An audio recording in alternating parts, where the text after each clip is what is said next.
Scanning for audio.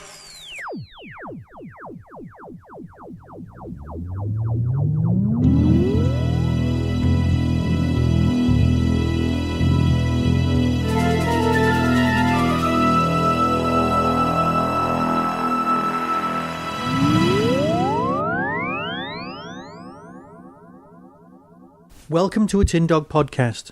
Obviously you've heard the music and you know that this time I'm talking about Survivors. Series 7. I know, 7 whole series. Now, this series always makes me think of Paul Spragg because originally the news of his death came out about the same time as Series 1. And it kind of triggers some things in my head. Now, I find Survivors pretty damn bleak. That's kind of its intention. It is supposed to be the dark cousins of anything that Terry Nation ever did. Yes, their entire world's getting destroyed in Blake 7, but here it's just awful. So what I've decided to do this time is review each individual story as I listen to them. I'll put them all on one big file, so you don't have to go away or come back tomorrow or anything like that. But as far as I'm concerned, I'm listening to one story at a time. Because this is Series 7, and I just can't do them back to back. I'll just be in floods of tears. It's dark, it's incredible, it's exactly what we think Survivors should be. Story number 1, this is Series 7, remember, 7.1 is Journey's End by Roland Moore. Here's the synopsis. Alone and resolute, a mother has spent the years since the death searching for her son. She's closing in on her final lead. One last hope to find Peter. But for Abby Grant, the worst possible thing might be to find what she's looking for. Now, I know these things are mentioned in passing in the TV series, but I've never seen the TV series because I'm just too damn scared. For me, Survivors is audio. Survivors is here. This is what we do. Also, I just can't afford it. I suppose one day I might find it secondhand in a DVD shop or something like that, if such things still exist in the future.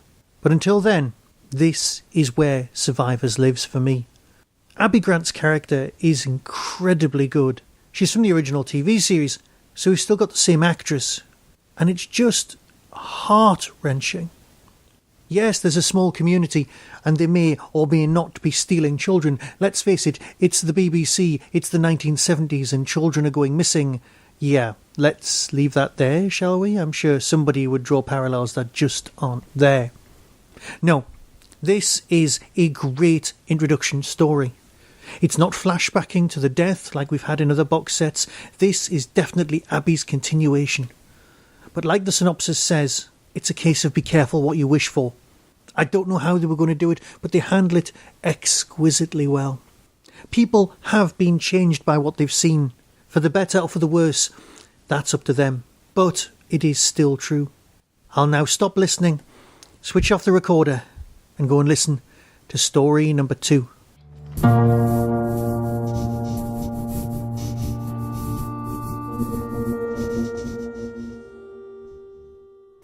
Welcome back to recording session number 2.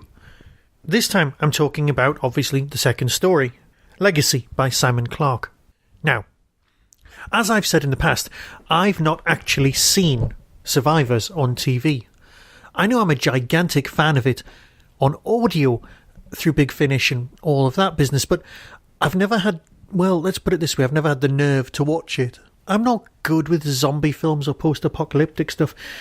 To be fair, it's the kind of stuff that's in my head most of the time, so I don't really need it in any extra form. It's one of the reasons I'm doing this one story at a time, rather than reviewing it all in one go. But I'm sure one day I'll get round to it. But however, this story, if you've not seen the TV series, contains a spoiler. A spoiler that everyone would know about. Everyone was in the light except me, who was just firmly in the dark. Let me explain by reading the synopsis. Greg Preston is dead, but the work he did, forging his foundation in bringing communities together, lives on. When she and Ruth encounter those whose lives he touched, Jenny Richards is forced to remember how the man she loved abandoned her. But when she meets a common enemy, can she find the strength to make a stand? This is, according to the Big Finish forum the Divergent Universe, set after Series 3. It's going to let the series move on. We've had the second death. And because you're setting something after Series 3, the things that happen in Series 3 or indeed in Series 2 need to be, well, addressed in the audio. And I'm guessing this death is an on-screen TV thing. Absolutely terrifying. I had no idea. Seriously, I just didn't. But that's a distracting point. What needs to be said is that someone has a tape recorder and some of this story is told in flashback. So although Greg is, at this point in the timeline, dead, narratively speaking, he's very much in the story. His effect is felt throughout the entire narrative. And you know what? It's great to have him back. I will miss Greg. I truly will. But these stories feel like they're getting ready. They're gathering up their skirts to move on to a new series. And that's exciting. What's also exciting is that there are steam engines. There are telephones working throughout the land. People have electricity. Society is quite definitely rebuilding itself. It's startling and a bit surprising. But of course, there's also levels of anarchy spreading, but that's, I'm guessing, the next story. Here we've got the train. We've got the storylines that just work. And although I'm still reeling from the fact that one of my favourite characters is no longer with us, this has been the case since the 70s. Yes, I've now been spoilt. But that's alright. This is Survivors. No one is safe. That's the whole point of the programme. No one might get out of this alive. Because in the end, no one does. Oh, I'm so happy, I'm so jolly. I'm always going to be reviewing Survivors like this because it is just so stark. Right, moving on. I'm sure at some point I'll listen to story number 3, and that's what you'll hear the review of in but a few moments. See you then.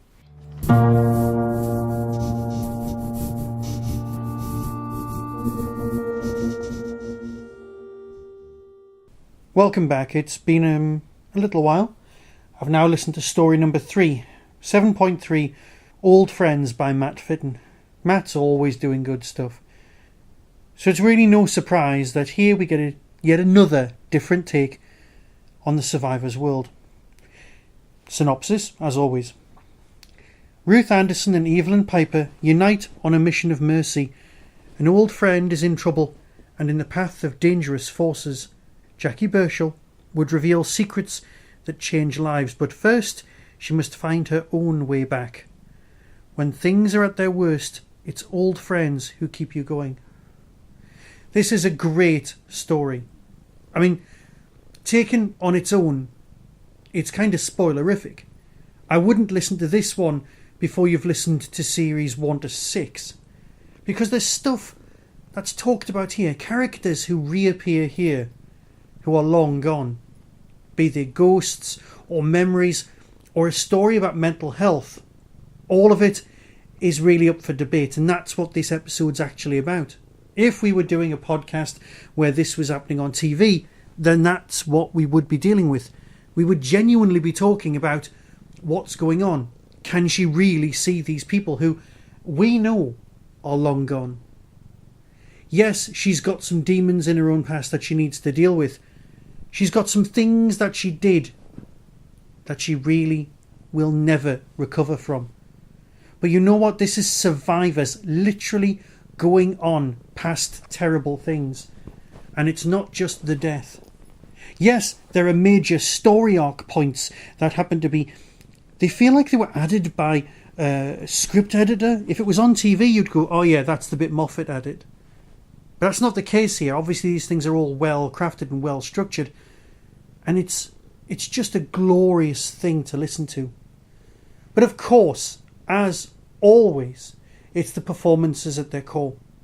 And of course, it's going to be John Banks as Daniel, as well as Louise Jameson's Jackie Burchell, who are at the absolute emotional core of this episode.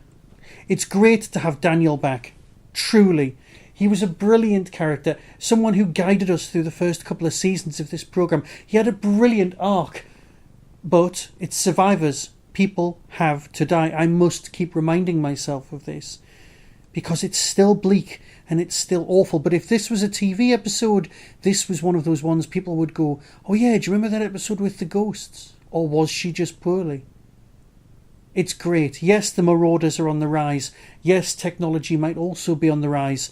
It's going to be a great battle between anarchy and order.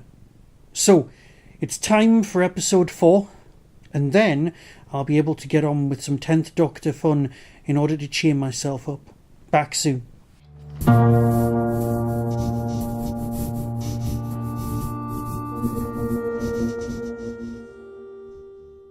Welcome back. Yes, this is part 4 of Survivors Series 7. They've reached a point now where they're moving beyond the last episode of the TV show and into something, well, purely Big Finish. I know we'll probably have flashbacks to the actual events, but it's nice that we've got our set of characters set out, ready to go much further than the TV show ever had. In the last episode of the TV show, apparently, they finally get electricity through hydroelectric systems. And this episode is set after that. Which means the revelations in part 3 of this box set, well, they're going to impact on a Series 4 TV show, or a Series 8, 9, 10, 11, 12, whatever we get from Big Finish. The possibility of an overriding event hasn't been lost on us. It hasn't gone. So there is, in this strange post-apocalyptic world, just a tiny bit of hope from a narrative point of view to keep us going. Yes, everybody is up for grabs now. Everyone could die at a moment's notice. But anyway, here's the synopsis for 7.4 Reconnection by Christopher Hatherall. As Jenny continues her plan to restore electricity across the country, she meets someone she never thought she'd see again, but it's a very different Abby Grant from the one who left the Grange. Not everyone is in favour of Jenny's project, and the women find danger in a remote power station. It might be too late for them to reconnect. Yes, Survivors contains adult material, but you know what? Unlike Torchwood, I really don't think as a child you're going to be picking this story up or this box set up by accident. It's a great story. Yes, it's a great box set. I cannot fault Big Finish for any of the decisions they've made when making this. And this final part really sets things up for the next series. It feels real. It feels rusty, mechanical. It feels as though the atmosphere is genuine. Yes, those lovely bits of minimalist sound that sneak in are just glorious. They feel genuine, they feel real, they feel like an extension of the TV show, and that's something we can be tremendously grateful for. So is this a good box set? Yes, of course. Is it a great addition to the rest of the Survivors range? Without question. And it's nice to know that we're now moving beyond the TV Series 3 and into new and uncharted territories.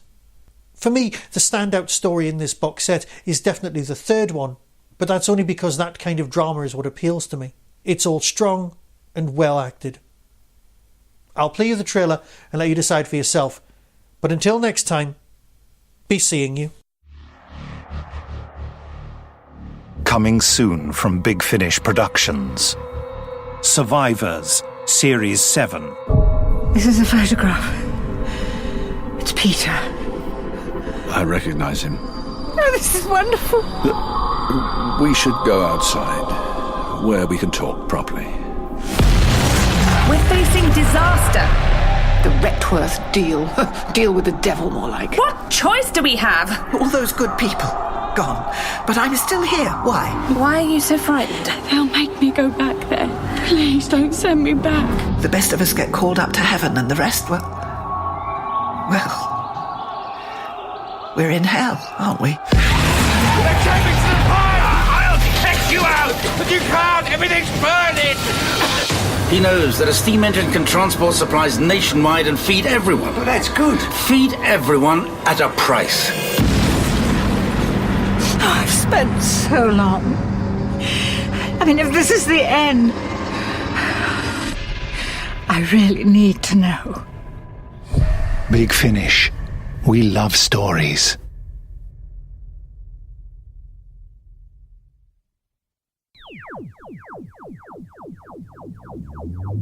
That was the Doctor Who Tin Dog podcast, available on iTunes, YouTube, Twitter, RSS, Vimeo, and across the internet. Doctor Who and its associated properties are all copyright and trademark of the BBC.